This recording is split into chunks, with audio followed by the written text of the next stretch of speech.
In about 1 hour, I will be receiving the most expensive piece of gym equipment that I have ever purchased.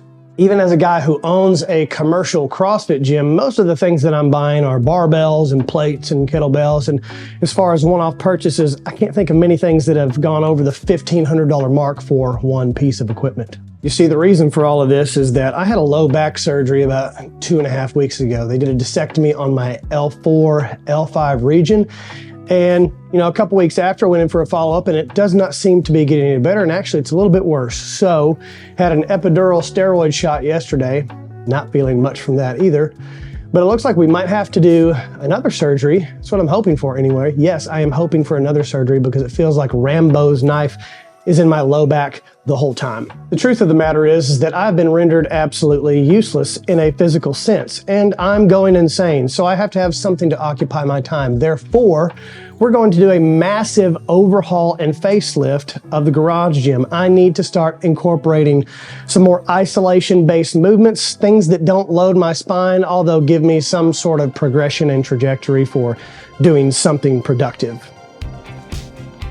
So what better thing to do than to just completely go off the deep end and paint your entire garage black and start ordering some serious bro machines. I've been wanting to do this for a very long time. As you can see, I kind of have a color that I go to in almost everything, fashion-wise and environmental-wise.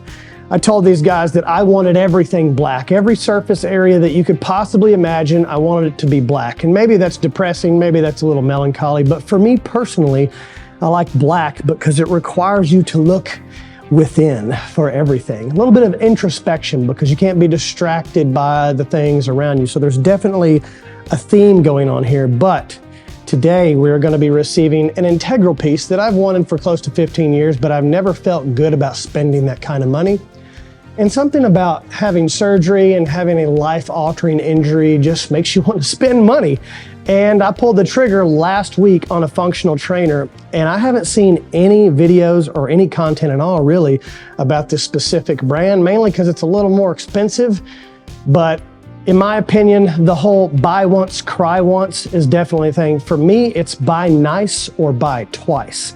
And I feel like that has even more implications in the long road. So I decided to spend some money, and it should be here any moment.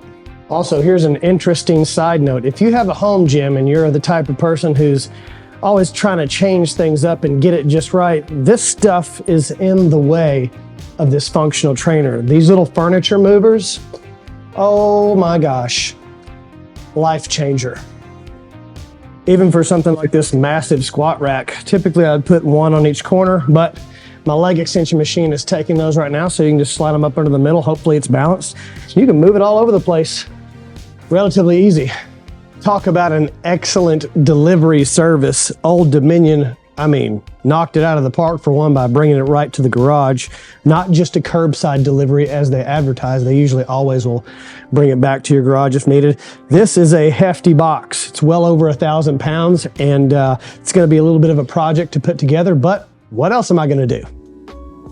So needless to say, it looks like I definitely have some work to do, assembling things and positioning things. The thing about this functional trainer is it weighs over 1,000 pounds, and it's gonna be wherever it is, probably permanently. So back in this corner is where it's gonna go. I'm gonna be doing some product reviews. I've got a leg extension.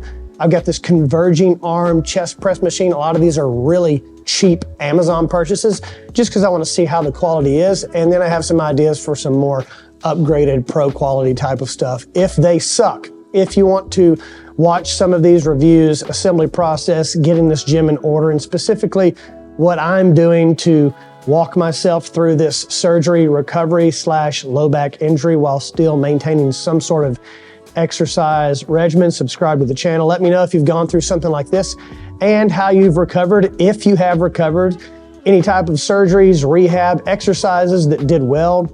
I've also got a leg press hack squat machine from Force USA that I have to put together, a preacher curl machine.